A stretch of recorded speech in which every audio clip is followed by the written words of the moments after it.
자, 오늘 지난 시간에 이어서 로마서 계속 말씀 이어가도록 하겠습니다. 자, 이제 5절부터 다시 하나씩 다시 살펴보겠는데요. 디우엘라보멘 카린 카이 아포스톨렌 에이스 후파코엔 피스테오스. 믿음의 순종을 위해서 5절의 주제가 이제 믿음의 순종이었죠. 후파코엔 피스테오스. 믿음의 순종을 위해서 엔 파신 토이스 에드네신, 모든 이방들 안에서, 그렇죠? 모든 이방들 안에서. 그러니까 이제 요걸 좀 이제 우리가 오늘 하나씩 해석을 해 나가야 됩니다. 모든 이방들 안에. 자, 그리고 이제 이어서 아래쪽에 휘페르투 오노마토스 아우투. 자, 그의 그 이름을 위하여. 자, 그러니까 여기서 지금 우리 성경이 그로 말미암아 우리가 은혜와 사도의 직분을 받아 그의 이름을 위하여 모든 이방인 중에서 믿어 순종하게 하나니. 자, 이제 이렇게 돼 있어요. 그러다 보니까 우선 이제 일자적으로 어떻게 이해가 되냐면, 모든 이방인 중에서 믿어 순종하게 하나니라는 이 표현을 모든 이방인들을 믿어 순종하게 하려는, 이렇게 이해가 된단 말이에요. 그렇죠? 모든 이방인들을 믿어서 순종하게 할, 그게 사도가 할 일이다. 그렇죠? 모든 이방인들을 다 믿어서 순종하게 하는, 그렇게 일차적으로 해석이 된단 말이에요. 자, 물론 하나님의 구원의 계획이랄까 섭리 안에는 모든 이방인들이 다 하나님께로 돌아오는 것에 대한 그 하나님의 은혜의 폭이 분명히 있어요. 그 넓이가 있단 말이에요. 자, 그런데 우리가 정확히 알고 있어야 될 것은 결과적으로 모든 이방인들이 다 돌아오지를 않아요. 그렇죠? 특히 요한계시록에 보면 분명히 나뉘어져 있단 말이에요. 그렇죠? 여러분이 그걸 놓치시면 안 됩니다. 자, 그러면서 모든 이방인 중에서 믿어 순종하게 하나니를 그냥 얼핏 읽으면 모든 이방인들을 믿어 순종하게 하나니, 이렇게 이해하기가 쉬운데 그게 아니라 이 의미를 조금 더 풀어서 설명을 드리면 모든 이방인들 안에서, 그렇죠? 믿음의 순종을 목적으로 하고 있다, 이런 거예요. 그렇죠? 다시, 사도가 지금 5절에서 이야기하려는 것은 모든 이방인들 안에, 그렇죠? 거기 보면은 엔 파신 토이스 에트네신 이렇게 돼 있잖아요. 그러니까 모든 이방인들을 순종하게 한다, 이런 의미가 아닙니다. 모든 이방인들 안에, 그렇죠? 그 안에서 뭐가 있어야 되냐? 믿음의 순종이라고 하는 거예요. 자, 그러니까 그림을 굳이 그리자면 여러분 이렇게 생각하시면 됩니다. 이렇게, 이게 이제 모든 이방이라고 하면, 모든 이방, 그러면 이 안에 뭐가 있는 거예요? 믿음의 순종이 있는 거예요. 그렇죠? 이렇게.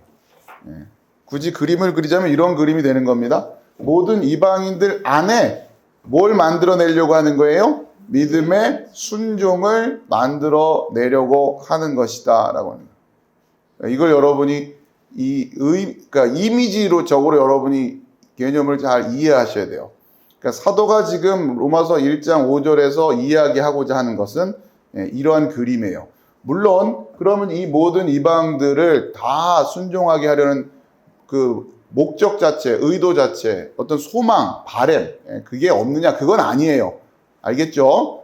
그 소망은 분명히 있어요. 자, 그러나 지금 5절에서 이야기하는 그림은 여러분 이렇게 이해를 하셔야 더 정확하게 이해가 된다라고 하는 겁니다. 그러니까 이방인들이 있는 곳이라면, 이렇게 생각하시면 돼요. 이방인들이 있는 곳이라면 어디든지 그 안에 뭐가 있어야 돼요? 믿음의 순종이라는, 믿음의 순종. 휘파코엔 피스테오스.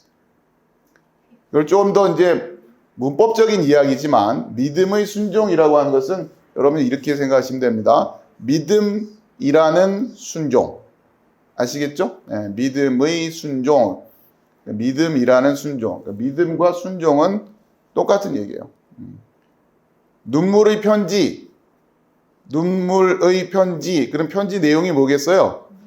눈물일 거 아닙니까? 그런 어감으로 생각하시면 되는 거예요. 믿음의 순종이라니까. 믿음과 순종은 이게 떨어져 있는 개념이 아니에요. 여기서는 그렇죠? 믿음의 순종. 그죠? 자, 그러면 이 믿음의 순종을 통해서 또 추구하고자 하는 목적이 있어요. 그게 뭐냐? 그러니까 믿음의 순종을 이방인들 안에서 믿음의 순종을 목적으로 하고 있는데 이 믿음의 순종이 무엇을 위해서라고 그래요? 예수, 그죠? 그의 그 이름을 위해서. 이해되십니까? 다시 에이스 휘파 코엔 피스테오스 믿음의 순종을 위해서 목적으로 그렇죠? 엔 파신 토이스 에트네신 모든 이방인들 안에서 그 다음에 이 마지막 줄 휘페르투 오노마토스 아우투 그의 이름을 위해서. 그러면 이방인들 안에서 믿음의 순종을 통해서 이 믿음의 순종이 드러내야 될 게 뭐란 얘기예요? 그의 이름이래. 그의 이름. 그렇죠? 이게 뭘 나타내요? 그의 이름.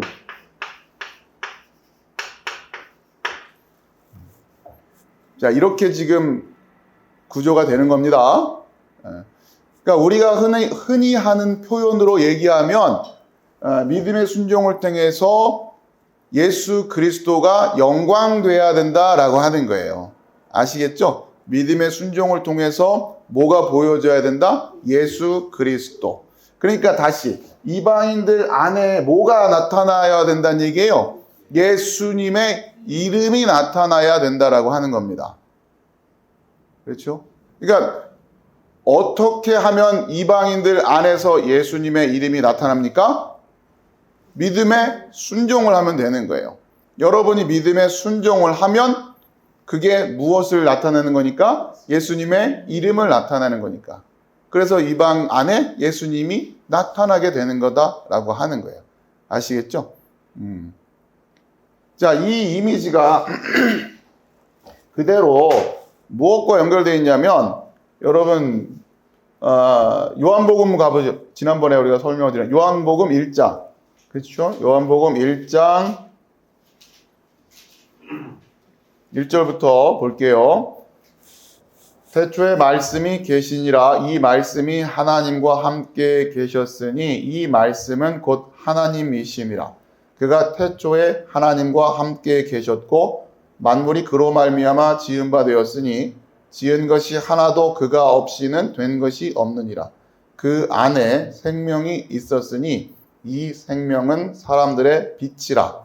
빛이 어둠에 빛이 돼 어둠이 깨닫지 못하더라. 이 부분이었죠. 자, 여기도 마찬가지로 빛이 어둠에 빛이 돼 어둠이 깨닫지 못하더라가 그것을 헬라어로 보면 어떤 의미라고 그랬어요? 빛이 어둠 안에서 빛나고 있는데, 그렇죠? 빛나고 있다. 그런데 그 어둠이 빛을 붙잡지 못한다. 그렇죠?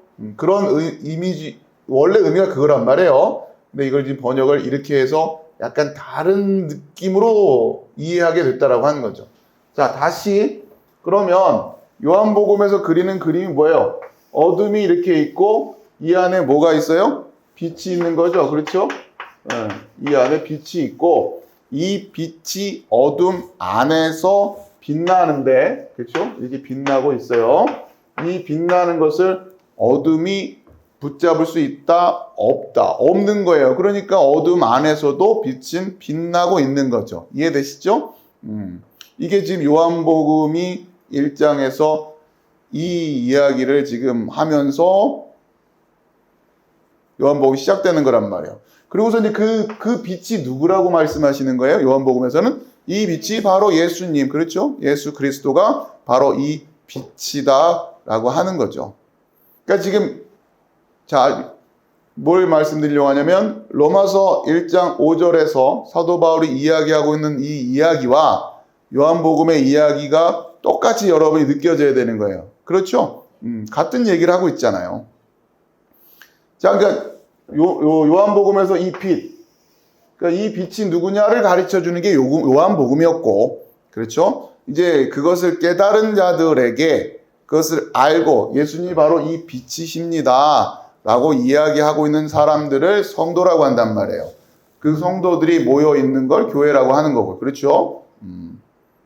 그럼 이제 로마서는 그 로마 교회에 보내는 편지니까 로마 교인들에게 뭘 얘기하는 거예요? 너희들은 지금 사도의 직분이라고 하는 것이 무엇이냐? 바로 이 이방인들 안에서 어둠이에요. 그렇죠? 이방인들 안에서 어둠. 이방인들 안에서 믿음의 순종을 내가 목적으로 하는 것이다. 에이스 휘파코 엔 피스테오스. 그렇죠? 그럼 이 믿음의 순종을 통해서 무엇이 성립된다는 거예요? 그의 이름. 그렇죠? 그러니까 요한복음의 이야기를 사도 바울이 그대로 자신의 언어로 지금 표현을 하고 있는 거예요. 동일한 얘기를 하는 거예요. 지금 동일한 얘기. 그리고 우리가 바로 그 빛을 나타내야 되는 건다. 그렇죠? 우리가 그 이름을 위해서라는 거예요. 이름 위해서.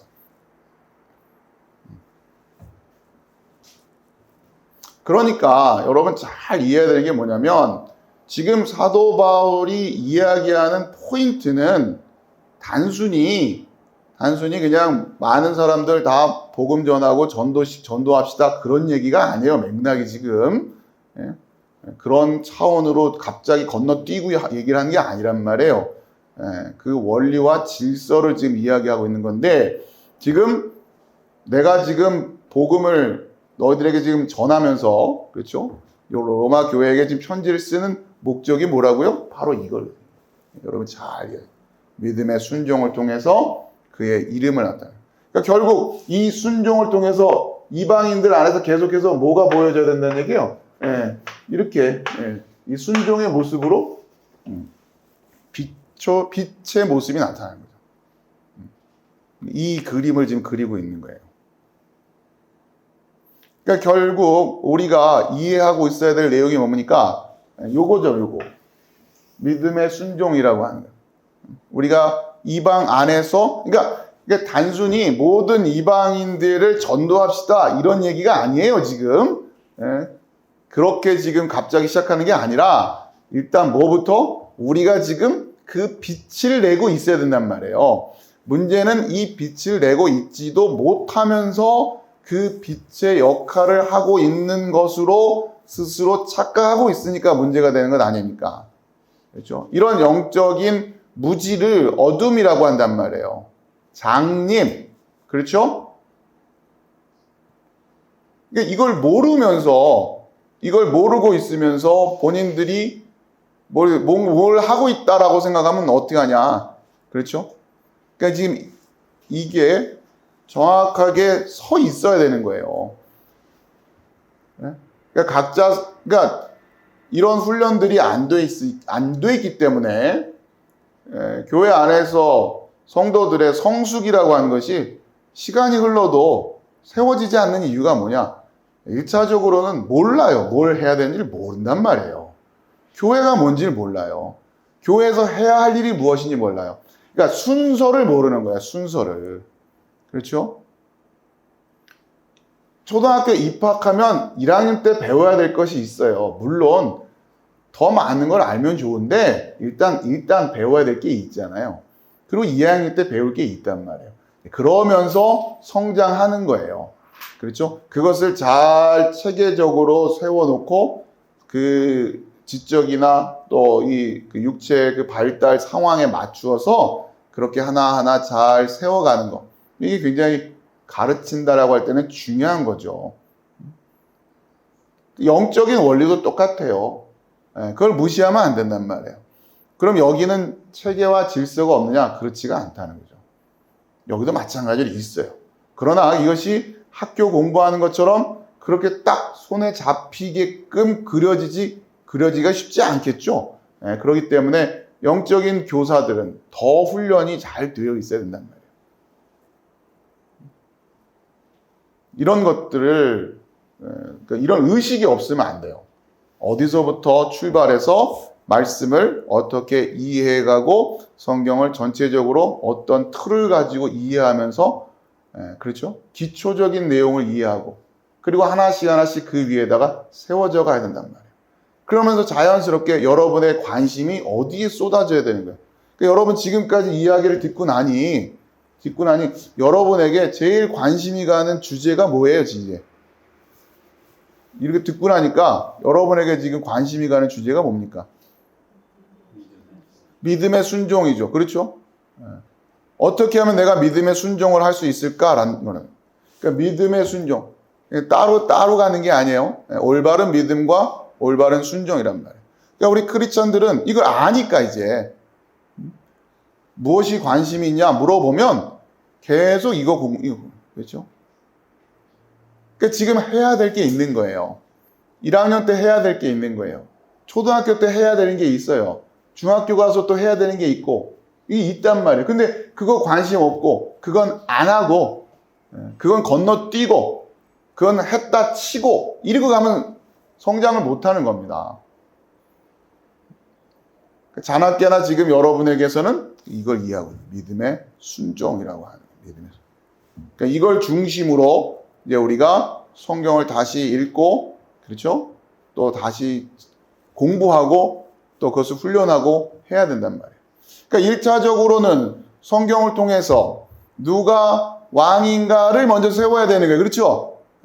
일단 그걸 배워야죠. 성경 안에서 여러분이 창세기부터 요한계시록까지 읽어가면서 여러분이 일단 내가 정말 왕으로 내가 고백할 그분이 누구인가를 찾아야 된단 말이에요. 그런데 성경은 지금 누가 그분이다라고 가르쳐주고 있는 겁니까? 예수 그리스도가 바로 그분이다라고 하는 것을 가르쳐주고 있단 말이에요. 그럼 여러분 일단 그거부터 열심히 공부를 해야죠, 우선은.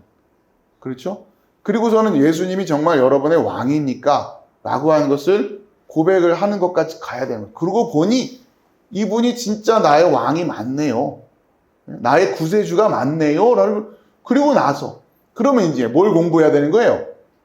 그분을 우리가 믿고 순종해야 되니까 그분이 뭐라고 가르치셨는지 성경에서 지금 우리가 순종하기 위해서 알아야 될 것들이 무엇인지 그걸 또 이제 그 마음을 가지고 다시 읽는 거예요.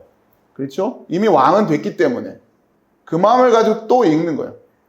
그러니까 이게 지금 유기적으로 계속 연결되면서 계속 증폭이 돼야겠죠. 읽을수록 이분이 나의 왕인 것이 확실하게 되는 것이고 또 그럴수록 더 이분의 말씀 한마디 한마디가 예사롭지가 않게 마음에 새기게 되는 것이고 그러면서 여러분에게 지금 하나씩 하나씩 뭐가 서 있어야 되는 거예요. 내가 과연 무엇을 순종해야 되는가라고 하는 것이 여러분의 마음에 서 있어야 된단 말이에요. 그리고는 여러분이 그 순종을 위해서 이제 애쓰고 수고하는 거예요. 정말 여러분이 그렇게 살고 있다라고 스스로 이야기할 수 있을까? 그걸 계속 날마다 점검하면서 우리 성도들과 함께 그 순종의 삶을 이어가는 거다라고 합니다. 그러니까 신앙생활이라고 하는 것은 말 그대로 신앙생활 아닙니까? 그렇죠? 그러니까 결국 이걸로 결론 나는 거죠. 믿음의 순종으로 결론이 나는 거예요. 그러니까 이 답을 알고 있어야 돼요. 뭘 믿고 있습니까? 무엇을 순종하고 있습니까? 여러분에게 그 준비가 되어 있습니다. 그러니까 지금 사도 바울이 지금 로마의 교회 편지를 쓰면서 제일 먼저 이것을 확인시켜 주는 거죠. 내가 지금 이 편지를 쓰는 목적이 뭐라고요?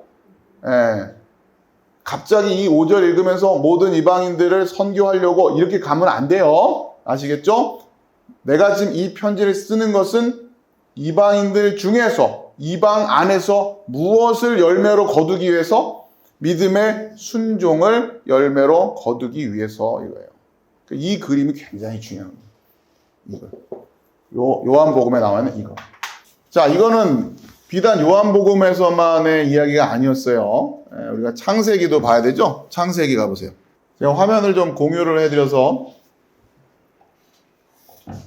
줌으로 보시는 분들 좀 편하게 보시라고.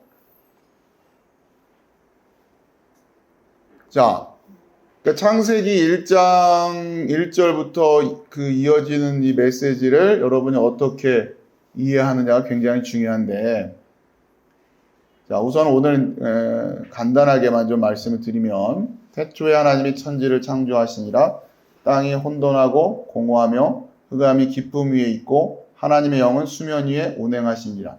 하나님이 이르시되 빛이 있으라 하시니 빛이 있었고 빛이 하나님이 보시기에 좋았더라. 하나님이 빛과 어둠을 나누사 하나님이 빛을 낮이라 부르시고 어둠을 밤이라 부르시니라. 저녁이 되고 아침이 되니 이는 첫째 날이니라. 자, 그러니까 여러분 지금 오늘 일단 제가 설명드리려고 하는 건 뭐냐면 우리가 창세기를 읽을 때 창세기에서 제일 먼저 어떤 사건이 있었습니까? 라고 물어보면 1차적으로 태초에 하나님이 천지를 창조하셨습니다. 이렇게 이야기를 할 거란 말이에요. 자, 그런데 이거는 조금 기술적인 이야기가 들어가기 때문에 여러분이 바로 이해하기는 쉽지 않으시겠지만 오늘은 그냥 말씀만 좀 들어두세요. 자, 여러분 잘 보시면 태초에 하나님이 천지를 창조하시니라. 그 다음에 땅이 혼돈하고 공허하며 흑암이 깊음 위에 있고 하나님의 영은 수면 위에 운행하시니라. 우리말로는 창조하시니라, 또 운행하시니라. 이렇게 지금 표현이 되어 있는데, 자, 이게 조금 어렵지만 키워드리고 우선 영어로 보면 in the beginning God created, 그렇죠? created, 창조하셨습니다. 간단하면 과거예요, 과거, 그렇죠? 천지를 창조하셨습니다. 자, 그리고 and the earth was without form, was, 그러니까 이것도 똑같이 과거죠? 그다음에 3절에 and God said, 말씀하셨습니다. 그러니까 지금 1장 3절에 하나님이 이르시되, 이것도 정확히 하면 이르셨습니다. 이런 느낌이죠. 우리말은 이런 부분을 좀 크게 신경 안 쓰고 번역을 한 거예요. And God said. 자, 그 다음에 and there was light. 이렇게 됐어요. 그렇죠? 그러니까 자, 우선 1차적으로 우리 성경을 다시 보죠. 천지를 창조하셨습니다. 그 다음에 운행하셨습니다. 하나님이 이르셨습니다. 빛이 있었습니다. 이런 부분들, 운행하시니랑 좀 다른 얘기고, 다시 우선은 그냥 쉽게 말해서 창조하셨습니다. 그 다음에 하나님이 말씀하셨습니다. 이르셨습니다. 영어로는 created, 그 다음에 said 해가지고 똑같이 과거란 말이에요. 자, 그런데 이쪽 히브리어로 가서 보면 창조하셨습니다 해당되는 게 이 부분이에요. 바라, 베레시트 바라, 요게 창조하셨습니다로 이제 번역되는 거죠. created로 번역되는 거예요. 자, 그 다음에 말씀하셨습니다에 해당되는 게 요 노란색으로 제가 표시해 놓은 거 와 요메르라고 하는 거예요. 요게 말씀하셨습니다 라고 하는 거예요. 자, 그런데 우리말은 크게 구별을 안 하고 지금 이제 이렇게 대략적으로 한 거고, 영어는 창조하셨습니다, 말씀하셨습니다. 이게 정리를 좀 해드릴게요. 우리 성경을 좀 정확히 한다면 창조,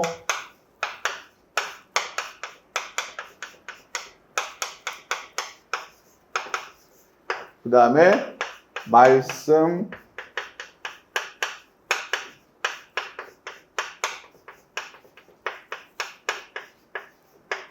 자, 이렇게 이제 번역을 했어야겠죠. 자, 근데 이것을 이제 영어 성경에서는 뭐라고 했냐면 created, 그렇죠? created 이렇게 번역을 했고, 창세기 1장 created 이렇게 번역을 했고, 그 다음에 말씀하셨습니다. 이거는 said 이렇게 번역을 한 거예요. 그렇죠? 이게 이제 이거를 영어로 굳이 얘기하면 과거 시제란 말이에요. 그치? 과거 시제. 그러면 히브리어로는 뭐였는데 이렇게 했냐라고 하니까 창조하셨습니다 하는 부분이 베레시트 바라에서 이거를 지금 이렇게 번역을 한 거죠. 자, 그 다음에 3절에서 말씀하셨습니다 해당되는 게 노란색이란 말이에요. 노란색 여러분이 보시고 그러면 이건 어떤 걸 보냐면 와요 그렇죠? 와요메르라고 하는 요거를 이렇게 번역을 한 거예요. 서두르지 말고 천천히 하시죠. 네, 중요한 거니까. 그러면 가만히 생각해 보세요. 그러니까 적어도 이것도 과거 시제로 번역했고 이것도 과거 시제로 번역을 했으면 이 부분도 이건 좀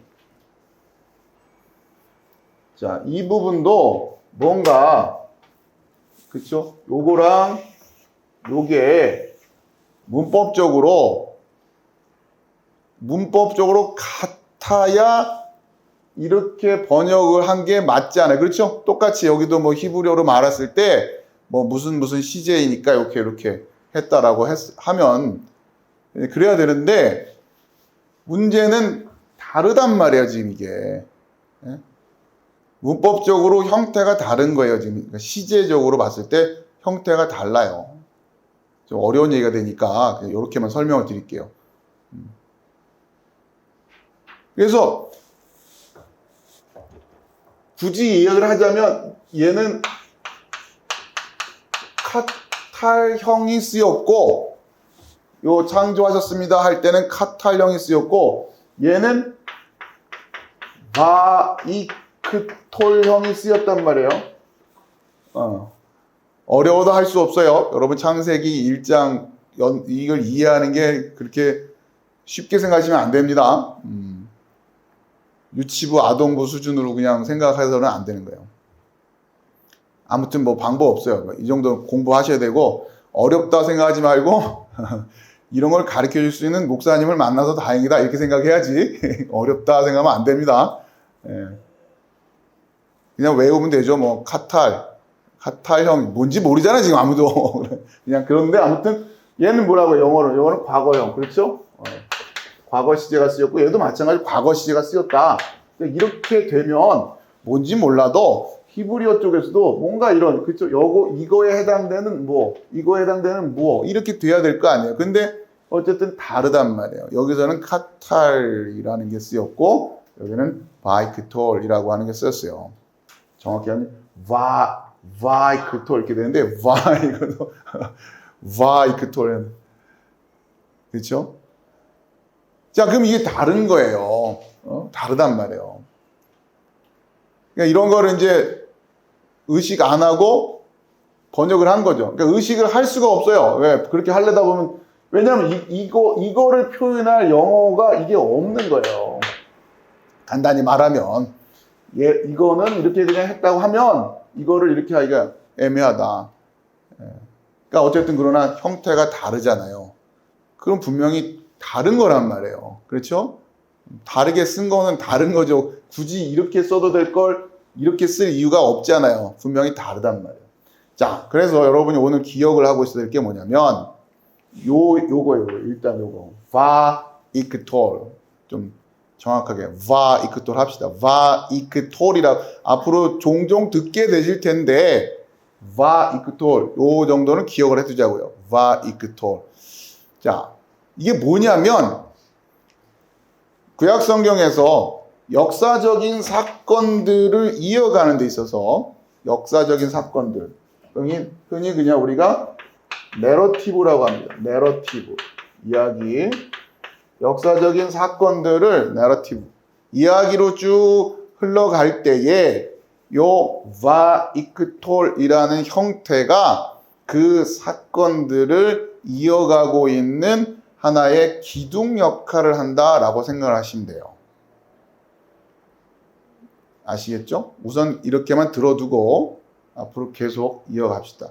그러니까 왜냐하면 여러분이 지금 여기서 창세기 1장에, 그러니까 창세기 1장 1절에서 5절까지와 그리고 요한복음 1장 1절에서 5절까지의 이 구조가 동일한 이야기를 하고 있다라는 걸 여러분이 보실 수 있어야 되는 거예요. 그리고 아까 말했던 그 바울이 이야기하는 모든 이방인들 안에서 믿음의 순종을 위해서, 이게 도대체 무슨 이야기냐? 이게 바울의 교회론과 굉장히 밀접한 연결이 있단 말이에요. 결국 이걸 지금 설명을 하는 거니까. 창세기 1장. 자, 그러면은 무슨 얘기냐면, 단순하게 말하면 창세기에서 여러분 흔히 말하는 역사서라고 있었죠. 우리가 공부했잖아요. 역사서. 그러니까 시간이, 사건의 흐름과 함께 시간이 계속 이어져 가고 있는, 진행되고 있는 그런 성경들이 있었어요.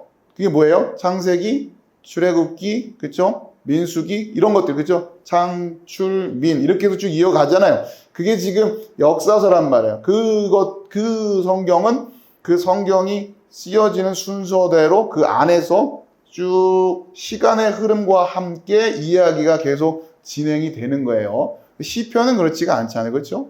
그런 것처럼. 자, 그런데 그 역사가 이어지고 있는, 그 사건적으로 역사가 이어질 때 그 역사를 기술하는, 가장 그 역사를 기둥으로 삼아서 하나하나 역사적인 사건들을 이야기해 갈 때 그것을 표현하는 방법을 뭘 가지고 했다고요? 바이크토를 가지고 이야기했다는 거예요. 그러니까 그렇게 해서 이어간다라고 하는 겁니다. 자, 그러면 무슨 이야기를 하는 거냐면, 창세기 1장으로 다시 가보면 하나님이 이르시되 빛이 있으라. 지금 죄송합니다. 여러분 지금 화면이 안 보이셨죠? 지금 제가 공유를 해놓고 해가지고 저는 지금 자꾸 번번이 실수를 하네 제가.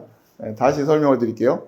이게 지금 공유를 해놨으니까 하면 제 화면이 조그맣게 나와가지고 이게 잘 안 보여졌을 거예요. 그렇죠? 다시 설명을 드리면, 창조하셨습니다, 말씀하셨습니다 에 해당되는 게, 그렇죠? 영어로 하면 created, 또 said 이렇게 돼 있어요. 그러니까 지금 이게 지금 과거고 과거란 말이에요. 자, 그런데 이거를 지금 어떤 히브리어를 이렇게 번역을 한 거냐? 창조하셨습니다. 이거는 요거 바라 요거를 지금 번역을 한 거고, 그 다음에 말씀하셨습니다는 바요메르라고 하는 요거를 번역을 했단 말이에요. 그렇게 한 거예요. 그래서 이거를 영어는 created로, 이거를 영어는 said로, 그렇죠? 이렇게 번역을 한 거예요. 자, 그러면 이걸 이제 문법적으로 말하면 요 바라라고 하는 것은 카탈형이다 이렇게 얘기를 해요. 카탈형이다. 그 다음에 바요메르는 문법적으로 바이크톨형이다 그렇게 얘기를 한단 말이에요. 그러니까 지금 다른 거예요. 얘는 지금 뭐라고요? 과거형이다. 이것도 과거형이다. 그렇잖아요. 그렇죠? 영어로는 과거형이다, 과거이다 그런데 히브리어에서는 같은 형이 아닌 걸 영어로 가면서 똑같이 과거형으로 갔단 말이에요. 그러니 분명히 어느 하나는 제대로 표현을 못하고 있는 것일 수밖에 없는 거죠. 이해되시죠? 우리말도 마찬가지인 거고. 그러면 이게 뭐냐? 이 형태가 뭐고 카탈형은 뭐고 바이크톨형은 뭐냐? 이걸 이야기할 때에 제가 이제 그 설명을 드리는 거예요. 우선 이 바이크톨형의 쓰임새를 살펴보면, 특히 역사서 같은 그 역사의, 그러니까 시간의 흐름이 이어지고 있는 그 사건들을 기술할 때 그 사건의 가장 중심이 되는 사건들, A가 있었고, 그 다음에 B가 있었고, 그 다음에 C가 있었고, 그 다음에 이렇게 지금 이야기가 이어질 거 아니에요. 그렇죠? 그 이야기들을 중심으로 기둥을 세워나간다고 생각할 때에 그 기둥의 역할을 하는 것이 바로 이 바이크톨이다 라고 여러분이 이렇게 생각하시면 되는 거예요. 그렇죠? 그러니까 지금 이걸 가지고 지금 사건들이 이어지고 있는 거예요. 그러니까 여러분 다른 거 생각하시면 돼요. 뭐 영어 같은 거 생각하시면 무슨 뭐 분사 구문도 있고 막 이런 여러 가지 있잖아요. 그럼 도대체 지금 뭘 지금 주된, 그렇죠? 동사로 이해하면서 이해할 거냐, 이게 굉장히 중요하단 말이에요. 뭘 지금 가지고서 이야기하려고 하는 거냐. 그 다음에 그 옆에 다양한 곁가지들이 붙는 거 아닙니까? 그렇죠? 이해가 되시죠? 그러니까 그 가장 줄기가 되는 사건이 뭐냐? 그걸 표현하기 위해서 이 바이크토를 쓴다라고 하는 겁니다. 아시겠죠? 자, 그러면 창세기를 갔을 때 창세기 1장에 태초에 하나님이 천지를 창조하시니라 땅이 혼돈하고 공허하고 쭉 그 다음에 하나님이 이르시되 빛이 있으라 하시니 빛이 있었고 에서 다시 공유하면서 말려드릴게요.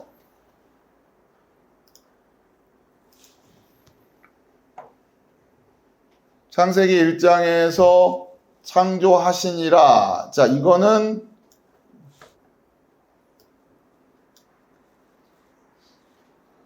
창조하시니라. 이거는 카탈 됐고 그 다음에 이르시되 이게 바이크토리예요. 이르시되가 바이크토리예요. 그러면 여기서 지금 역사의 사건이 뭐에서부터 시작되는 거예요? 이르시되에서부터 시작하는 거예요. 아시겠죠? 하나님이 말씀하셨습니다 에서부터 시작하는 거란 말이에요.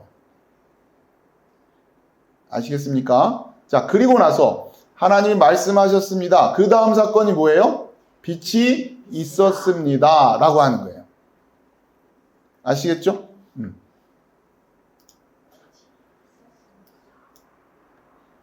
자, 이걸 여러분이 이 느낌을 이해하는 게 굉장히 중요합니다. 그러니까 지금 잘 생각해 보세요. 하나님이 지금 무언가를 계획하시고 섭리하신 상태에서, 그렇죠? 섭리하신 상태에서 이제 뭔가 지금 우리 인간의 이 세계라고 하는, 세상이라고 하는, 코스모스라고 하는 곳에서 이제 무언가가 이제 처음으로 뭐가 이제 딱 나타날 거 아닙니까? 그렇죠? 뭔가가 시작될 거란 말이에요. 그 뭔가 시작되는 게 창조하셨습니다가 아니라, 아시겠어요? 제일 먼저 뭐가 지금 우리의 역사 속에서 짠 하고 나타나냐면 하나님이 말씀하셨습니다라는 거예요. 하나님이 말씀하셨습니다. 그리고 이어지는 사건이 뭐예요? 빛이 있었습니다. 그렇죠? 그러니까 하나님이 말씀하셨는데 그 말씀의 내용이 뭡니까? 빛이 있으라죠. 그렇죠? 빛이 있으라는 말씀을 하셨어요. 그리고서는 그 빛이 있었다라고 합니다. 그렇죠?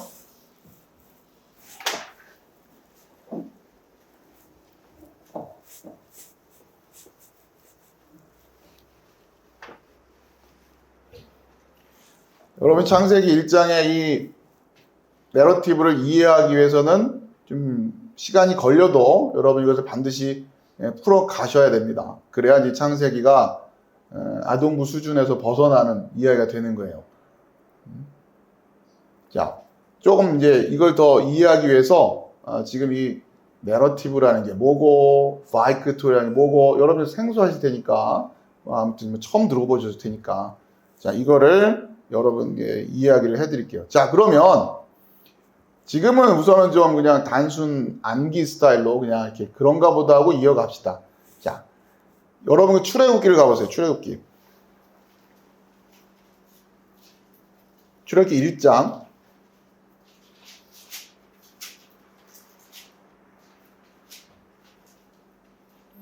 출애굽기 1장 1절부터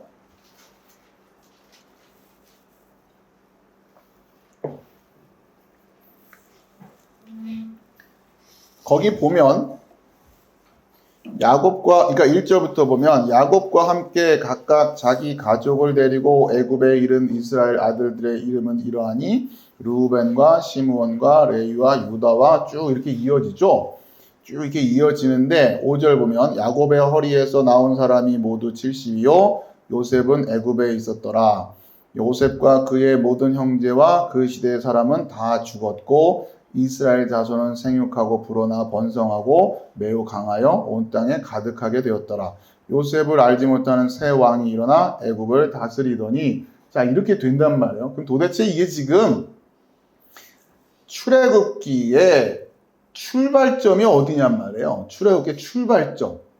그냥 야곱과 함께 각각 자기 가족을 데리고 이렇게 시작되는 게 아니라 물론 그렇게 쓰여 있지만 출애굽기라고 하는 성경의 출발점을 그렇게 보면 안 된단 말이에요. 그걸 확인하기 위해서 여러분 지금 어렵지만 다시 어떤 형태의 동사를 찾아봐야 된다?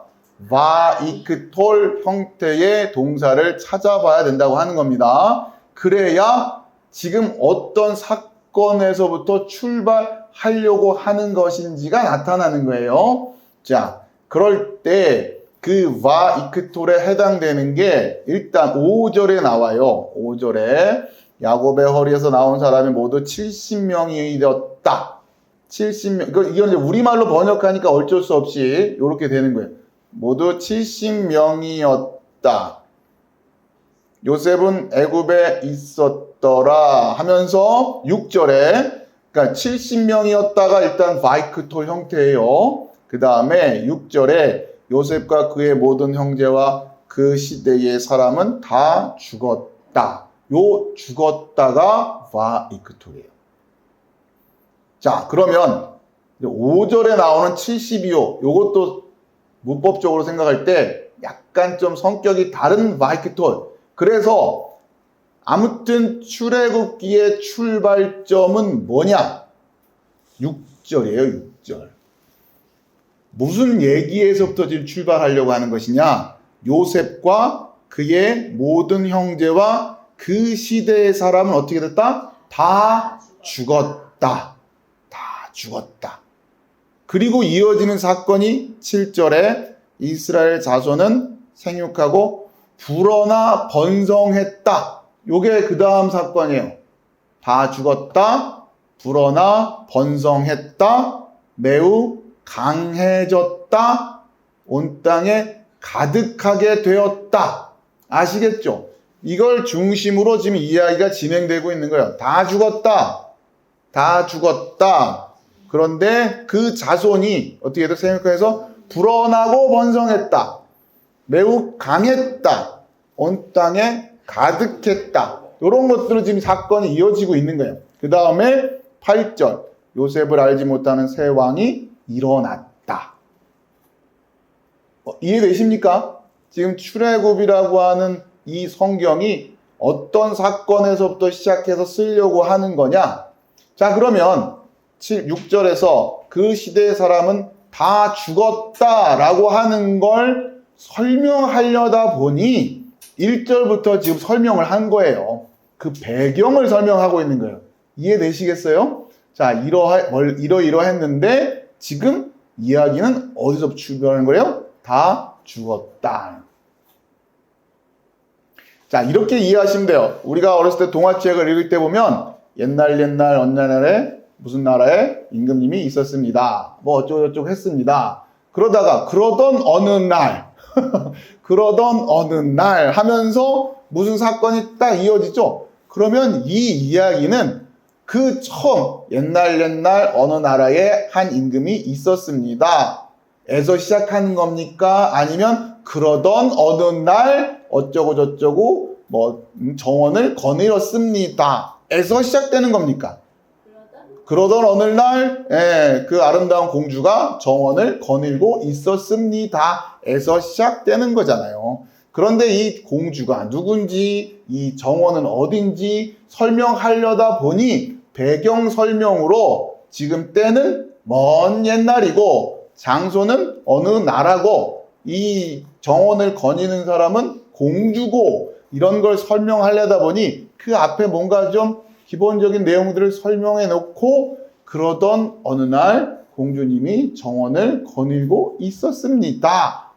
요게 지금 구체적인 사건의 시작이잖아요. 이해되시죠? 마찬가지예요. 출애굽기도 여전히 그러니까 그런 맥락에서 여러분이 이해하시면 지금 어디서부터 출발하는 거라고요? 요셉과 그의 모든 형제와 그 시대의 사람은 다 죽었습니다. 자, 그런데 지금 이들은 어떻게 계속 강해지고 번성해지고 그랬어요. 자, 그런데 지금 긴장감이 또 하나 있는 거죠. 뭐예요? 8절에 요셉을 알지 못하는 새 왕이 일어났습니다. 자, 이제 어떻게 될 것이냐. 그 얘기예요, 지금. 아시겠죠? 자, 그 다음에 이번에는 역사서를 살펴보는 겁니다. 민수기로 가보세요, 민수기. 자, 민수기 1장. 1절 이스라엘 자손이 애굽 땅에서 나온 후 둘째 해 둘째 달 첫째 날에 여호와께서 시내 광야 회막에서 모세에게 말씀하여 이르시되 자 이렇게 되어 있죠. 자 그런데 여기에서도 마찬가지예요. 여기에서도 이 바이크톨 그렇죠? 이 바이크톨을 우리가 찾아보려고 하면 뭘 가지고요? 여기서 뭐냐? 애굽 땅에서 나왔습니다가 바이크톨일지 그렇죠? 모르잖아요. 우리말로는 모르잖아요. 그 뭔 사건에서부터 출발하려고 하는 것이냐? 이 민수기는 그게 바로 말씀하여 이르시되란 말이에요. 그러니까 민수기라고 하는 이 성경은 이 사건에서 시작되는 거예요. 뭐예요? 말씀하여 이르셨습니다. 그렇죠? 그 얘기를 하고 싶은 거예요. 근데 언제 말씀하고 이르셨다란 얘기예요, 지금. 애굽 땅에서 나오고 둘째 해, 둘째 날, 첫째 날 어디에서? 시내 광야 회막에서 누가? 여호와께서 누구에게? 모세에게. 자, 이건 상황을 설명하고 있는 거예요. 아시겠죠? 말씀하여 이르셨습니다. 라는 이 사건을 조금 더 구체적으로 이해시켜 주려고 써놓은 거란 말이에요. 그걸 좀 구별하시라는 거예요. 가장 핵심적인 사건은 뭐라고요? 말씀하여 이르셨으니. 그러니까 이걸 중심으로 역사를 쓰려고 하는 거예요. 여러 가지 이야기가 있을 수 있는데 이 중에서 성경에서 역사적인 사건으로 그럼 나머지는 역사가 아니냐? 그게 아니라 역사를 어떤 중심을 가지고 이어갈 거냐? 그렇죠? 그걸 지금 쓰고 있는 거란 말이에요. 자, 그 다음에 여러분 성경으로 1절에 바이크톨이 나왔단 말이에요. 그러면 2절부터는 쭉 또 많은 얘기가 이어지고 있죠. 그 다음에서는 바이크톨이 안 나와요. 그러다가 어디서부터 나오느냐? 17절에 이제 또 처음 나오는 거예요. 17절. 그 앞에는 그냥 쭉 뭔 상황 설명에 해당되는 거. 예를 들면 17절 모세와 아론이 지명된 이 사람들을 데리고 그죠? 그러니까 1절에서부터 17절까지는 굉장히 많은 일들이 있는 것 같지만 역사는 지금 1절에서 말씀하셨습니다. 그 다음에 올 사건으로 뭘 지금 표현하고 있는 거예요? 모세와 아론이 지명된 이 사람들을 데리고가 그 다음 사건이란 말이에요. 그걸 설명하려다 보니 그 앞쪽에 장황한 이야기들이 많이 있었던 거란 말이에요. 자, 그러고 나서 그 다음 사건이 뭐냐면 18절에 나와요. 둘째 달 첫째 날에 온 회중들을 모으니 그들이 각 종족과 조상의 가문에 따라 20세 이상의 남자 이름을 자기 계통별로 신고했습니다. 요게 그 다음 사건이에요. 그리고 19절에 여호와께서 모세에게 명령하신 대로 그가 시내 광야에서 그들을 계수하였습니다. 요게 그 다음 사건이에요. 그러면 1절부터 19절까지 사건은 어떻게 되는 거예요? 말씀하셨습니다. 데리고 왔습니다. 신고했습니다. 계수했습니다. 이렇게 되는 거죠. 이해되시죠? 예, 그게 역사적인 사건으로 기둥이 서 있는 거예요. 그리고 그 나머지 사건들, 나머지 이야기들은 그 사건들을 부가해서 설명해 주기 위해서 성경이 쓰고 있는 거란 말이에요. 그러니까 우리가 성경을 읽을 때, 자, 특히 역사서 같은 경우는 그러니까 이 감각을 가지고 읽어나가는 게 굉장히 중요한 거예요. 우선 이게 지금 이걸 역사로 지금 설명하고 있는 거예요. 이 사건 후에 이 사건이 있었고 그 사건 후에 무슨 사건이 있었고 이렇게 간단 말이에요. 자, 또 여호수아 보세요. 역사서만 지금 보고 있는 거예요.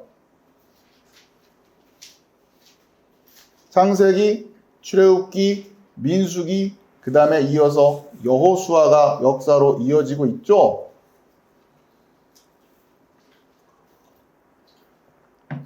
여호수아 1장 1절 여호와의 종 모세가 죽은 후에 여호와께서 모세의 추종자 눈의 아들 여호수아에게 말씀하여 이르시되 또 마찬가지예요. 여기서 지금 사건을 어떻게 우리가 기둥을 세워서 이어갈 것이냐?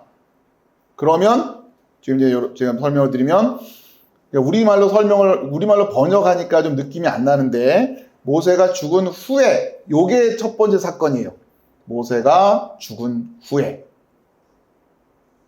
여호수아는 지금 이걸로 지금 시작되는 겁니다. 모세가 죽은 후에. 그러니까 모세가 죽었다라고 하는 걸 여호수아의 출발적인 사건으로 이어가고 있는 거예요. 이해되시죠? 모세가 죽은 후에. 그 다음에 눈의 아들 여호수아에게 말씀하여 이르셨습니다. 그러니까 모세가 죽었습니다. 간단히 말하면 모세가 죽었습니다. 그 후의 일입니다. 이런 얘기죠. 첫 번째, 그리고 나서 모세가 죽은 후에 이어지는 가장 중요한 사건으로 뭘 기술을 하는 거예요? 여호수아에게 말씀하여 이르셨습니다. 그렇죠? 말씀하여 이르셨습니다. 자, 이 구조가 뭐랑 똑같아진 거예요? 지금 앞에 민수기에서 그렇죠? 모세에게 말씀하여 이르시되 큰 골격으로 보면 그렇잖아요. 민수기의 출발은 어떻게 됐어요?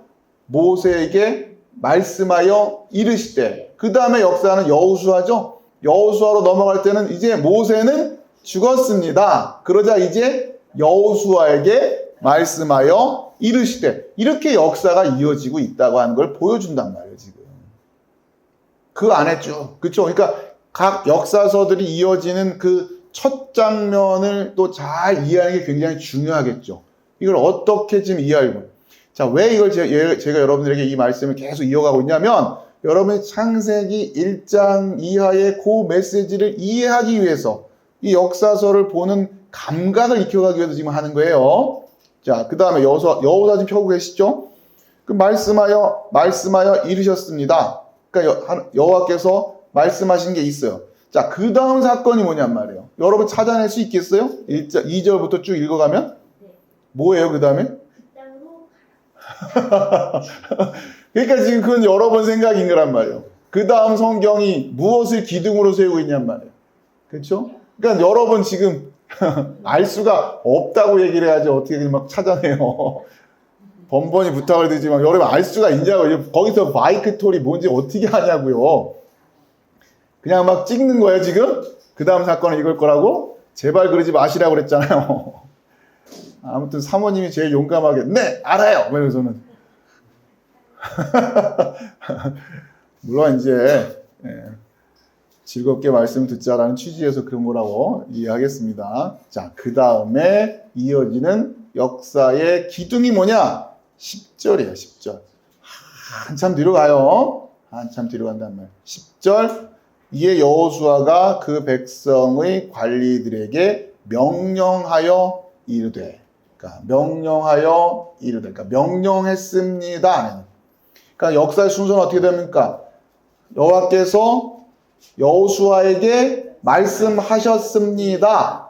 뭐라고 말씀하셨을 거 아니에요? 그 들었을 거 아니에요? 그렇죠? 여호수아가. 그러자 10절에 그 다음 사건이 이어지는 거예요. 뭐라고 했어요? 관리들에게 명령했습니다. 뭘 명령했겠어요?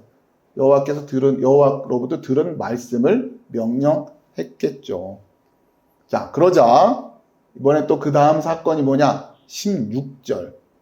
그들이 여호수아에게 대답하여 이르되, 그렇죠? 대답하여 이르되, 당신이 우리에게 명령한 것은 우리가 다 행할 것이요, 당신이 우리를 보내시는 곳에는 우리가 가리이다. 자, 이렇게 됩니다. 그러니까 지금 여호수아의 초반의 구조는 처음에 모세에게 말씀하셨습니다 라는 구조는 그렇죠?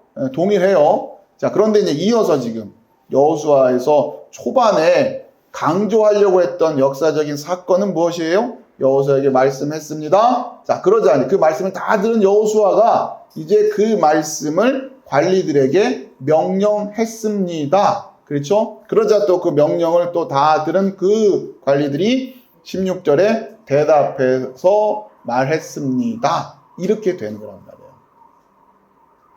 그렇죠? 그러니까 이 여호수아서의 구조는 이걸 가지고서 지금 앞으로 이어갈 거란 말이에요. 이게 가장 기본적인. 하나님으로부터 받은 말씀을 그대로 전하는 새로운 지도자 여호수아, 그리고 그 여호수아의 말씀을 듣고 그대로 하겠습니다 라고 대답을 하는 백성들, 이들이 데리고 지금 뭐 하는 거예요? 정복 전쟁을 하는 거예요. 아시겠죠? 그 앞에서는 이게 안 된 거잖아요. 모세에게 전한 그 말씀이 이들이 그 말씀을 다 듣고 순종하지 못하는 문제가 생겼단 말이에요. 그렇죠? 그러다 보니까 광야의 훈련의 시간들이 이어졌죠. 이런 것들을 지금 여호수아에 와서는 자, 그 구조를 바꾸고 있는 거란 말이에요. 자, 이번에 사사기 1장으로 가봅시다. 사사기 1장 보면은 여호수아가 죽은 후에 똑같아요. 사사기 1장 1절에 보면, 그러니까 이걸 지금 처음에 시작을 하는 거예요. 아까 우리 여호수아에서는 누가 죽은 후에? 모세가 죽은 후에. 이번에 어떻게 돼요? 여호수아가 죽은 후에 죽었습니다. 그 후의 일입니다. 이런 의미겠죠. 그 다음에 이어지는 게 이스라엘 자손이 여호와께 여쭈어 이르되. 여호와께 여쭈어 이르되. 자, 그전에는 여호와께서 먼저 말씀하시는 걸로 시작됐는데 이번 사사기에서는 이스라엘 자손이 여호와께 여쭈어 이르되예요. 그러니까 무슨 얘기냐면 사사기의 특징은 계속해서 무엇에 대한 훈련이냐? 무엇에 대한 훈련이에요? 여쭈어 이르되. 여쭈어 보는 훈련을 하는 거예요. 아시겠죠? 사사기 전체의 칼라가 그거란 말이에요. 여호와께 엽줍지를 않아요. 그러니까 무슨 얘기냐면 안다고 생각하는 거예요. 지금 사사기야. 다 자기 소견에 옳은 대로 행했더라 그러잖아요. 그렇죠? 하나님께 여쭈어 보질 않아요. 그러니까 자기 마음대로 막 하는 거예요. 그냥 안다고 생각하고. 여러분 성경을 안다고 생각하면 그렇죠? 지금 오늘 제가 이 말씀드렸는데 여러분 역사서는 그나마 읽기가 쉬웠잖아요. 역사서는 이야기니까. 여러분 지금 어떻게 읽어야 되는 거예요? 이런 걸 알고 읽어야 되는데 모르고 읽잖아요 지금. 그래도 상관없다고 생각하는 분들은 제가 할 말이 없고요. 언제 이런 걸 다 공부해가면서 읽어요? 그냥 읽고 내가 은혜 받은 거 밑줄 치고 하면 되는 거지. 이렇게 말하는 분들한테는 제가 뭐 더 이상 어떻게 할 말이 없어요. 그렇죠? 본인이 그렇게 신앙생활을 하겠다고 하는데. 과연 내가 성경을 읽는다고 할 때에 무슨 마음으로 읽고 있냔 말이에요. 여쭈어 보냔 말이에요. 그러니까 하나님께 여쭙냔 말이에요. 정말 궁금해서 그 법이 필요해서 그래서 하나님께 여쭙고 있는 건지 아니면 자기 소견에 옳은 대로 행하려는 그 확증 편향이라고 하죠. 그 확증된 그 생각을 갖고 그냥 계속해서 그걸 다시 한번 재확인하려는 마음에서 이미 자기 생각은 결정돼 있고 그렇죠? 그 생각을 바꿀 생각은 없고 성경 안에서 내 생각을 지지해주는 그 내용만 계속 찾아내는 거죠. 그렇게 찾으려면 또 있거든요. 있는 것 같단 말이에요. 그렇죠? 자, 이 문제가 어그러지는 거. 그게 사사기죠. 사사기의 역사는 그것부터 잡고 가는 거예요. 여호와께 여쭈어 이르되. 누가 먼저 올라갈까요? 이게 물론 그러니까 2절에 여호와께서 말씀하시되. 그렇죠? 이르시되. 여호와께서 말씀하십니다. 유다가 올라갈지니라. 보라 내가 이 땅을 그의 손에 넘겨주었노라 하시니라. 자, 이러면서 사사기의 기본적인 구조가 세팅이 되고 자, 이제 사사기 안에서 여러분 잘 알고 있는 끊임없는 불순종, 하나님의 심판, 또 회개, 또 하나님이 또 은혜를 베풀어 이게 계속 반복되고 있는 거예요. 이유가 뭐냐? 왜 이게 계속 반복되고 있다? 안 물어봐요. 안 물어봐. 여쭈어 보질 않는다고요. 하나님께 여쭈어 보질 않는다는 얘기예요. 그 말은 다시 말하면 오늘 말씀드리는 이 설교의 주제로 말하면 성경을 읽을 줄 안다라는 착각에 빠져 있단 말이에요. 성경을 내가 읽을 줄 안다고 생각한다니까. 한글로 써 있고 영어로 써 있으니까. 이런 수고를 하려고 하지 않아요. 그렇죠? 이렇게 카탈, 바이크톨, 그럼 벌써 머리가 무겁지 뭐. 그러면서 뭐 아이고 저걸 누가 알아들어. 지금 우리가 대하고 있는 이 성경이란 책이 그렇게 대해야 할 성경 책이 아니란 말이에요. 모르다, 내가 이걸 모른다, 내가 이것을 알아듣기가 내가 어렵다, 내가 지식이 짧다. 예? 이 부분에 대해서 여러분이 한탄을 하면서 하나님 은혜를 구하고, 그렇죠? 어떻게든 이 문제를 해결하겠다라고 가는 게 아니라 어려우니까 그냥 못 알아듣겠다 이러고 내다 던진단 말이에요. 그게 안 물어보는 거 아니에요, 그렇죠? 하나님께 여쭈어봤는데 하나님의 대답이 어렵게 들려요. 그럼 어떻게 하실 거예요? 뭘 이렇게 어렵게 얘기하세요? 이러고 안 들을 거예요? 그러니까 이런 생각을 안 한다라는 거죠. 아니 좀 쉽게 말하시라니까요. 이러고서는 안 들을 거냔 말이에요. 그러니까 이제 어려운 거는 그냥 쏙쏙 빼고 자기가 그냥 듣고 싶은 얘기만 듣고 성경도 그냥 마음에 드는 구절만 뽑아가지고 평생 그거 하나 붙들고 있으면 된다. 이렇게 생각을 하는 그런 유형의 신앙생활을 한단 말이죠. 공부를 할 생각을 안 한단 말이에요. 이거는 뭐 배움이 많고 적고의 차이가 아니에요. 마음의 태도의 문제는. 자, 이런 식으로 우리가 역사서가 쭉 이어지고 있는데 아무튼 오늘 뭐 시간 관계상 다 말씀 못 드리고 앞으로 기회 있을 때마다 말씀드리겠지만 여러분 역사서의 이 바이크톨 이 형태만 특히 초반에 그 역사서들이 시작될 때에 그 내용들만 잘 이해해도 굉장히 큰 울림을 갖는 그런 메시지를 갖게 됩니다.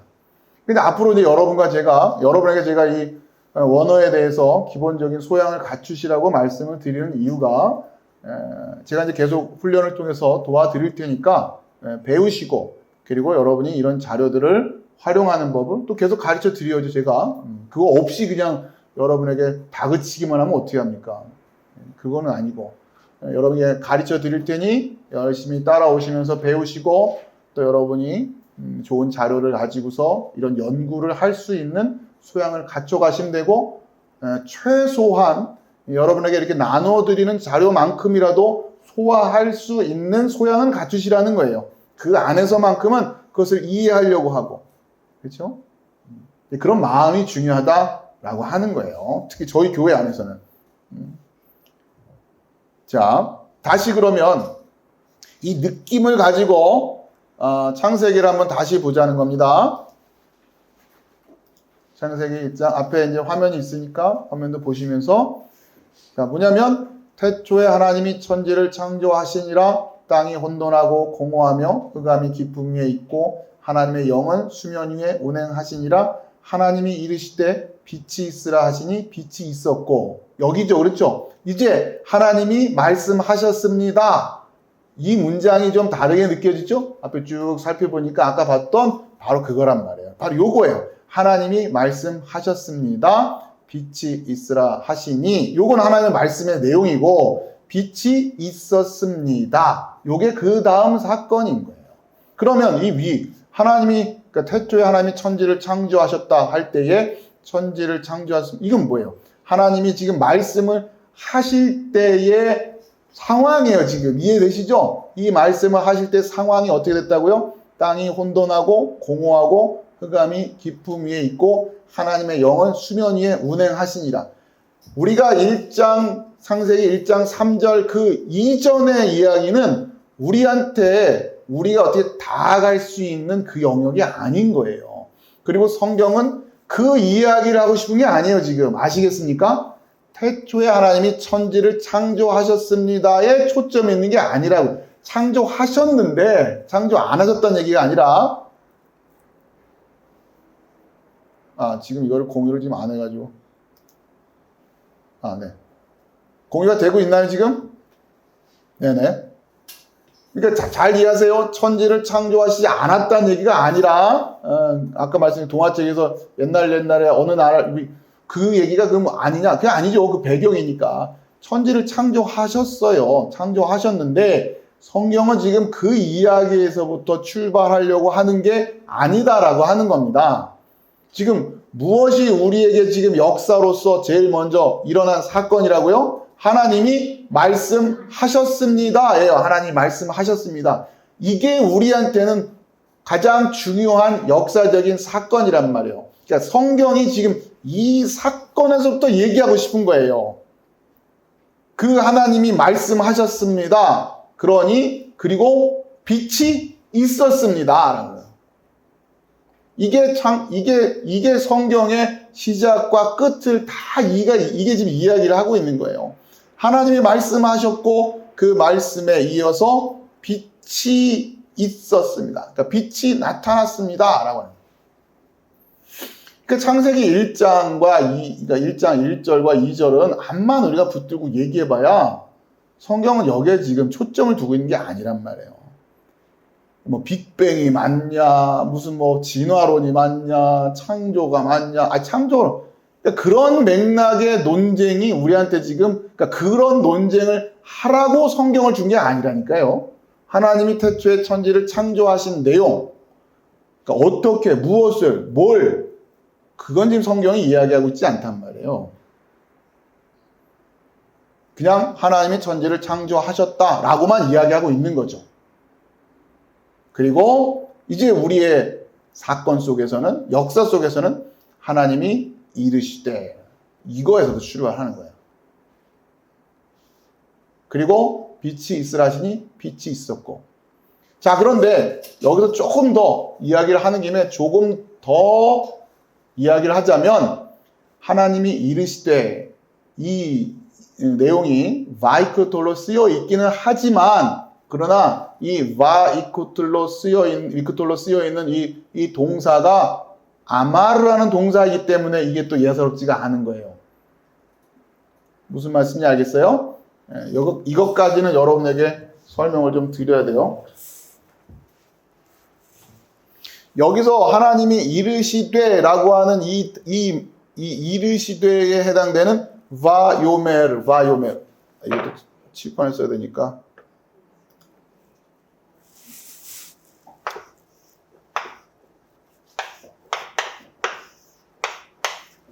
바요멜, 이게 지금 이르셨습니다. 말씀하셨습니다. 하죠? 근데 요 단어, 아마르라고 하는 이 단어로부터 지금 이게 바이크톨 형태가 쓰였는데, 자, 이것도 이게 성경 안에서 구별해야 될 두 가지 형태가 있기 때문에 그래요. 하나님이 말씀하시다고 할 때에 이 아마르라는 단어를 쓸 때가 있고, 그 다음에 다바르라고 하는 단어를 쓸 때가 있어요.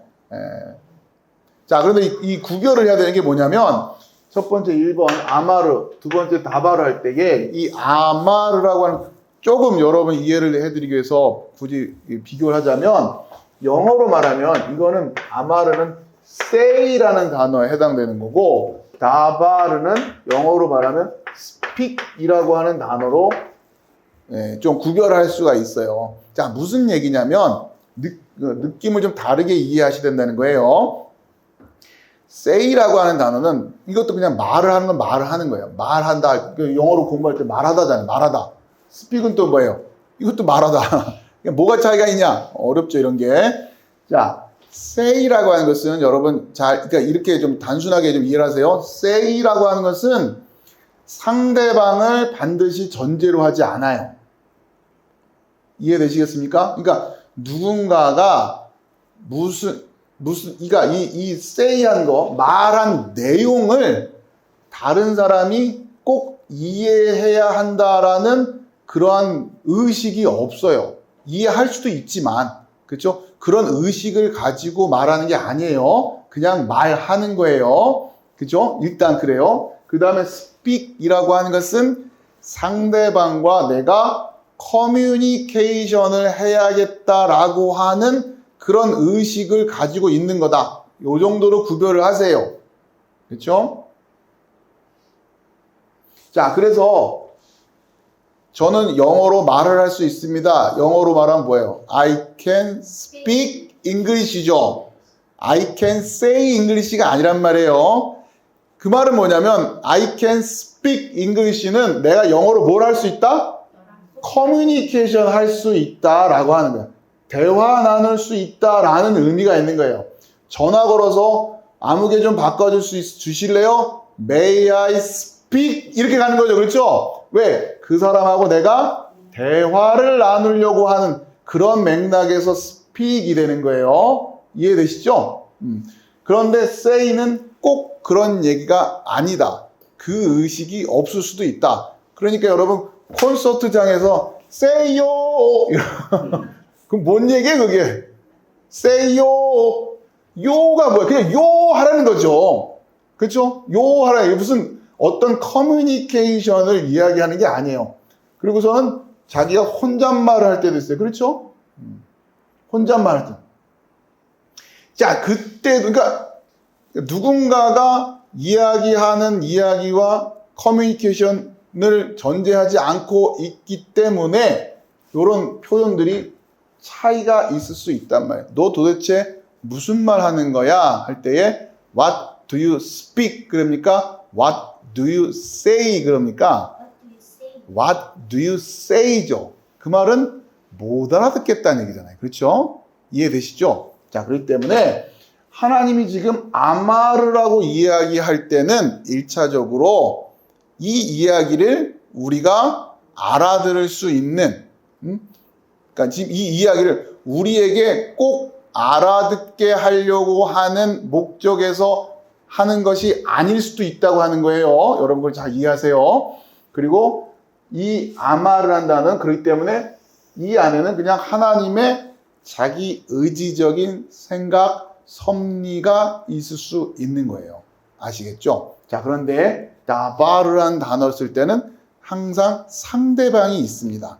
그래서 우리가 아까 봤던 민수기 1장에서 이스라엘 자손이 애굽 땅에서 나온 후 둘째 달 첫째 날에 여호와께서 시내 광야 회막에서 모세에게 말씀하여 이르시되 이거는 아마르일까요? 다바르일까요? 다바르게. 그렇죠? 이건 예측할 수 있겠죠. 모세에게 말씀하여 이르시되. 그러니까 이건 모세에게 뭐 하라고 말씀하신 거예요? 알아들으라고. 하나님이 다바르 하는데 못 알아들으면 큰일 납니다. 그렇죠? 이거는 다바르 하라고 지금 이야기를 내가 지금 스픽을 하고 있는데 못 알아듣는다. 이건 심각한 거예요.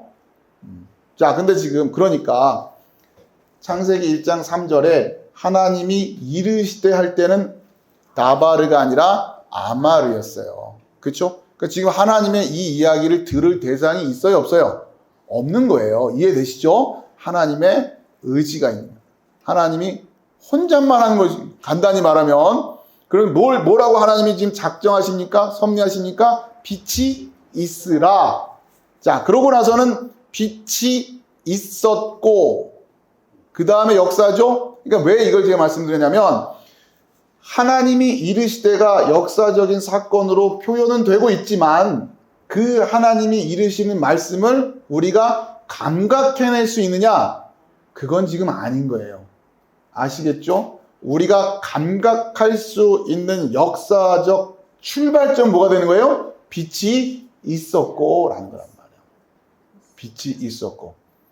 그러니까 이 코스모스, 이 세상은 이제 뭐에서부터 출발하는 거예요? 빛에서 출발하는 거예요. 빛. 아시겠죠? 빛이 있었고 란 말이에요. 지금 다시 오늘 본문인 로마서로 돌아오면 그로 말미암아 우리가 은혜와 사도의 직분을 받아 그의 이름을 위하여 모든 이방인 중에서 믿어 순종하게 하나니. 자, 이 의미를 잘 이해하셔요. 그렇죠? 모든 이방인 중에서 믿어 순종을, 그러니까 그 믿어 순종이 결국 뭐가 되는 거예요? 빛이 되는 거예요. 빛. 아시겠죠?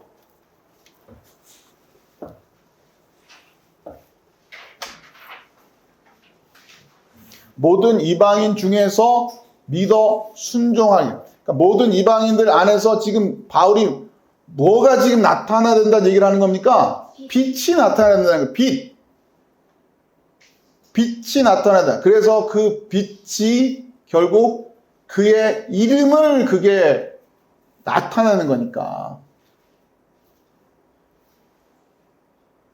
지난 시간에 설교 말씀으로 드렸던 주제와 연결해서 생각해 보세요. 지금 로마 교회 안에 갈등이 있어요. 이방 기독교인들과 유대를 배경으로 한 유대 기독교인들 간에 갈등이 있단 말이에요. 자, 그러니까 지금 무엇을 못 만들어내고 있는 거예요? 빛을 못 만들어내고 있단 말이에요. 그러니까 진짜 그 교회가 교회로 서야 된다고요. 진짜 교회가 교회로 서 있어야 모든 교회들이 진짜 교회로 서 있어야 되는 거예요. 근데 문제는 교회가 뭔지를 모르잖아요. 그렇죠? 교회가 뭔지도 모르는 사람들이 모여 있는데 그걸 어떻게 교회라고 하냔 말이에요. 그럴 수가 없는 거 아닙니까? 예수님이 누군지도 모르고 신앙생활이 뭔지도 모르고 우리의 신앙의 궁극적인 목적이 뭔지도 모르고 내가 해야 할 일들이 뭔지도 모르고 성경을 읽을 줄도 모르고 하나님의 음성을 들을 줄도 모르고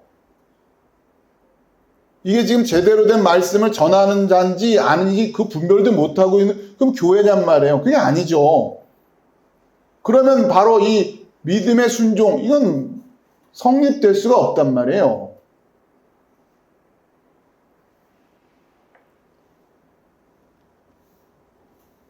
어처구니 없는 일들이 일어나고 있는 거예요. 자, 그 다음에 6절 En hois este kai humeis klettoi 예수 크리스투. 그렇죠? 자, 이 en hois라고 요거 en hois. 자, 이게 지금 그러니까 en은 아내고 hois는 그들의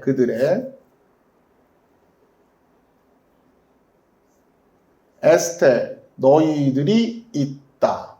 자, 이 호이스 6절의 호이스랑 여러분 이거를 잘 위에 5절에 세 번째 줄에 엔 파신 토이스 에스네신 이 토이스하고 그렇죠? 토이스가 그들의죠. 그들의. 근데 6절에서는 엔 호이스에서 괄호로 제가 그들의 이렇게 해놨죠. 이건 이제 관계대명사예요. 그러니까 그 5절에서 말한 이방들의, 그렇죠? 이방들의, 모든 이방들의 할 때에 그 이방들에 해당되는 게 요 호이스예요. 그러니까 자, 그 이방들 안에 에스테 너희들이 있다라는 거예요. 아시겠죠? 자, 그러니까 지금 자, 이방들 안에서 믿음의 순종을 목적으로 지금 바울이 지금 사도로 세워졌는데 그 이방들 안에 누가 있다? 너희들이 있다 얘기를 하는 거예요. 그러니 이게 너희들이 지금 뭘 해야 하라는 얘기예요? 믿음의 순종, 빛이 돼야 된다 그 얘기를 하는 거란 말이에요. 그렇죠? 그 다음에 카이 흐메이스 너희들 또한 이런 뜻이에요. 너희들 또한 클레토이 부르심을 받은 그렇죠? 바울이 자기를 설명할 때 클레토스 아포스톨로스 똑같은 거예요. 너희도 그렇게 부르심을 받은 자들이다. 예수 그리스도의 부르심을 받은 자들이다. 그 얘기를 하는 거예요. 그러니까 지금 바울이 지금 무슨 얘기를 하고 싶은 거예요? 바로 내가 사도의 직분을 받은 이유는 모든 이방들 안에서 믿음의 순종을 위해서인데 너희들도 그 이방들 안에 있는 거야.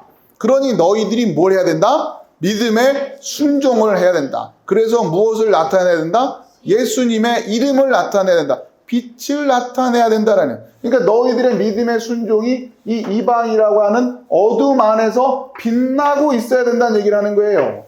뭘 가지고? 믿음의 순종을 가지고. 이게 교회라고 하는 거예요.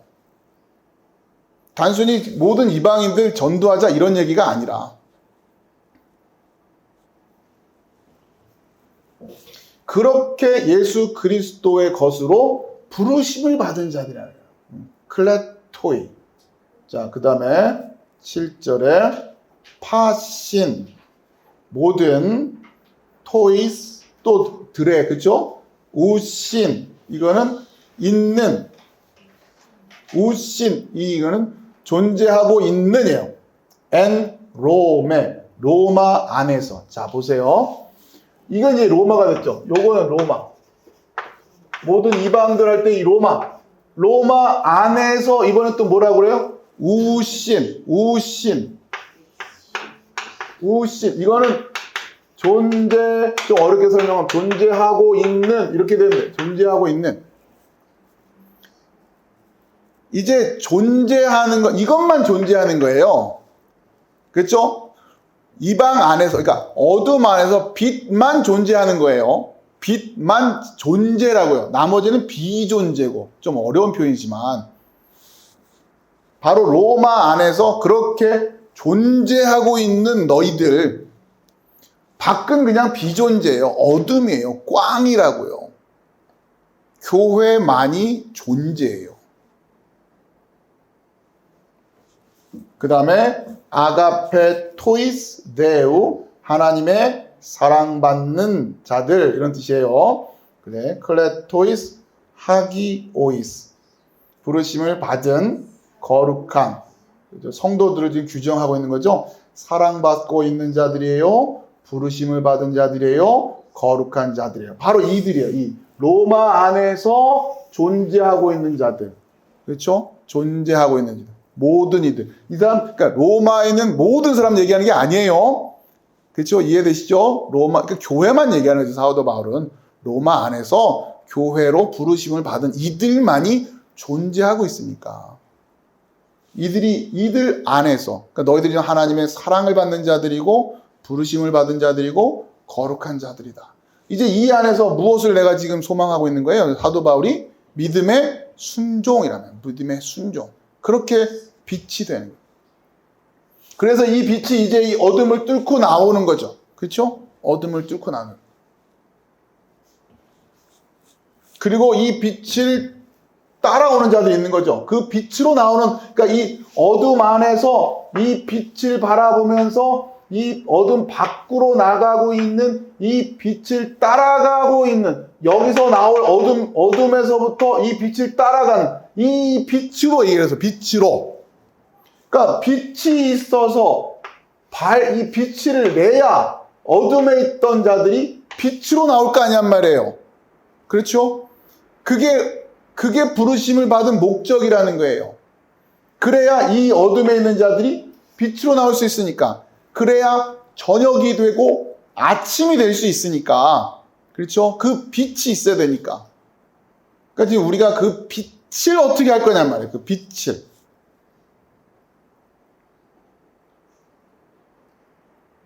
그러니까 이거 배우는 거예요. 이걸 성경을 통해서 배워야 된다. 자, 그러면서 7절 끝나면서 카리스 휘민 너희들에게 은혜 카이 에이렌의 평강 은혜와 평강이 있기를 바란다. 이 얘기 이제 인사를 하는 거죠. 아포 데우 파트로스 헤몬 하나님 아버지 우리들의 아버지 하나님으로부터 카이 그리고 퀴리우 주님 예수 그리스도 주님으로부터 은혜와 평강이 너희들에게 있기를 바란다. 축약을 해서 표현하고 있으니까. 자, 이렇게 지금 로마서 1장 1절에서 7절 우리가 흔히 사도 바울의 인사말이라고 하는데 인사말이 이렇게 끝납니다. 그러면서 이제 본격적인 본론이 시작되는데 초점이 뭡니까? 믿음의 순종을 결국 그 빛이 되는 거예요. 여러분 잘 묵상을 하십시오. 지금 여러 가지 오늘 이야기를 드렸기 때문에 여러분 한 번에 소화하기가 좀 쉽지 않을 테니까 계속 곱씹고 묵상하고 또 반복해서 듣고 또 하나하나 멈춰서서 새기고 지금 시간 관계상 여기서 마칠 수밖에 없으니까 여러분들이 여러분 것을 잘 소화해 나가는 그런 시간들이 필요한 거예요. 자, 그래서 결국 창세기 1장 전반부에 있었던 그 첫째 날에 있었던 그 이미지와 요한복음의 이미지와 또 사도 바울이 지금 이야기하고 있는 이 로마서를 통한 교회의 서신서, 첫 번째 서신서, 성경의 편집서, 편집상에서의 첫 번째죠. 역사적인 순서가 아니라 첫 번째 그 위치에 놓여 있는 교회 편지 속에 나와 있는 그 이미지가 똑같은 거란 말이에요. 똑같은 거. 결국 우리가 어떻게 그 빛이 될 거냐? 어둠 안에서 빛나고 있는 그 빛이 될 거냐? 여러분 이것을 알고 있어야 된다는 얘기예요.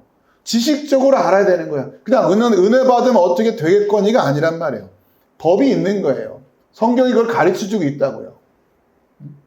물론 우리가 학교에서 공부하듯이 그렇게 참고서에 나와 있는 것처럼 되어 있지는 않지만 우리가 그 마음을 가지고 이것을 깨달은 마음을 가지고 읽어보면 다 있어요. 아, 이 이야기를 지금 우리에게 가르쳐주고 있구나. 여러분들 그것을 다 세워갈 수 있어야 돼요. 그래서 창세기 1장을 읽을 때도 요한복음 읽을 때도 로마서를 읽을 때도 똑같이 이 그림이 여러분의 마음속에 새겨져 있어야 된단 말이에요. 그래서 하나님의 그 말씀이 들리기 시작해요. 하나님의 그 다바르가 들리기 시작한단 말이에요. 나에게 주시는 그 말씀. 그렇죠? 자, 오늘 이렇게 말씀을 마치도록 하겠습니다. 기도합시다.